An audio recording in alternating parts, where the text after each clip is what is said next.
रामायण लिखने वाले थे महर्षि वाल्मीकि। माता सरस्वती की कृपा से जन्म लाभ उन्होंने किया था। जब चारों वेदों का निर्माण किया गया था, उनका जन्म हुआ था, तो स्वयं ब्रह्मदेव ने आशीर्वाद दिया था, कहा था कि हम एक ऐसी शक्ति उत्पन्न करेंगे जो कला का विकास करेगा और कला के विकास के लिए एक ऐसी रचना करेगा। स्वयं प्रभु की रचना प्रभु के आशीर्वाद से करेगा।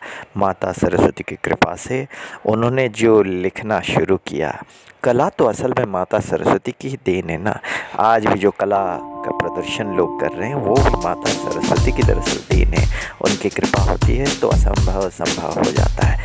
कलाकार की गारिमा बढ़ जाती है, कलाकार का स्तर बढ़ जाता है।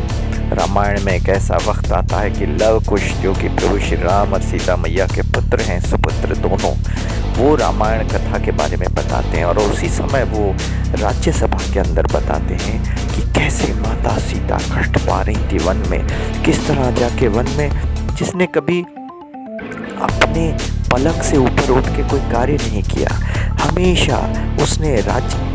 हमेशा उस नारी ने केवल और केवल राज्य के अंदर, देश के अंदर, राजमहल के अंदर समय बिताया। कोई भी कार्य खुद नहीं किया। स्वयं क्या करेंगी, उनके पास तो दासियां रहती, उन्हें जाकर के वन में खुद अपना धान कूटना पड़ा। लेकिन वहाँ पे मुलाकात उनकी होती है महर्षि वाल्मीकि से, वही उनके मार्गदर्शक बनते हैं।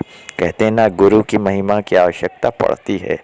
तो स्वयं माता सीता, स्वयं माँ जगदम्बे, माँ लक्ष्मी है वो, और प्रभु श्री नारायण हैं वो, प्रभु श्री राम, उन्हें भी गुरु के मार्गदर्शन को प्राप्त करना पड़ा। यही सीखने को मिलता है रामायण से।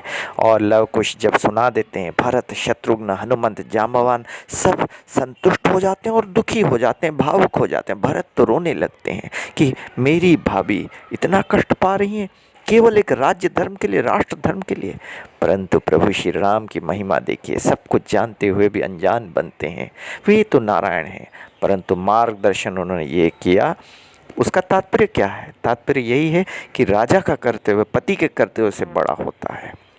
कभी कभी पति को, जब राजा वो बन जाता है, तो अपने निहित स्वार्थ को, निहित पत्नी सुख को परे रखकर राष्ट्र के खातिर, राज्य के खातिर, जनता के हित के लिए एक निर्णय लेना पड़ता है। व्यक्तिगत निर्णय से बड़ा राज्य का निर्णय हो जाता है। वही अगर आज के सारे सियासत के लोग सीख जाएंगे तो कितनी खुशी की बात हो जाएगी। रामायण का देश है ये। रामायण तो हमें यही सिखाता है ना, राजा का कर्तव्य, पति का कर्तव्य, पत्नी का कर्तव्य, एक नारी का कर्तव्य, भाई का कर्तव्य, भाईचारे के संबंध के बारे में बताता है रामायण हमें।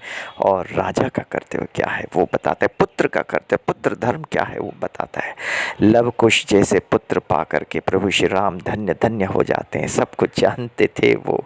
और माता सीता और प्रभु श्री राम का जब जब नाम लिया जाएगा, तब तक हनुमंत का नाम तो लिया जाएगा, लक्ष्मण भैया, भरत भैया का नाम लिया जाएगा, परंतु लव कुश जैसे पुत्र का नाम इतिहास में सर्वदा लिया जाएगा। ऐसे मातृभक्त पुत्र, ऐसे पितृभक्त पुत्र पाना असंभव है।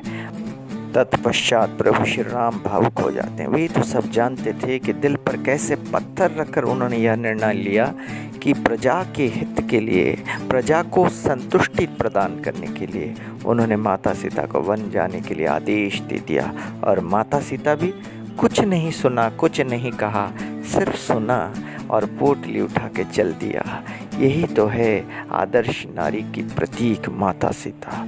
जय सीताराम, जय वीर हनुमान। आप लोग चैनल को देखें, सब्सक्राइब करें और आगे बढ़ाएं। और अनेक विषय हम लेकर के आ रहे हैं।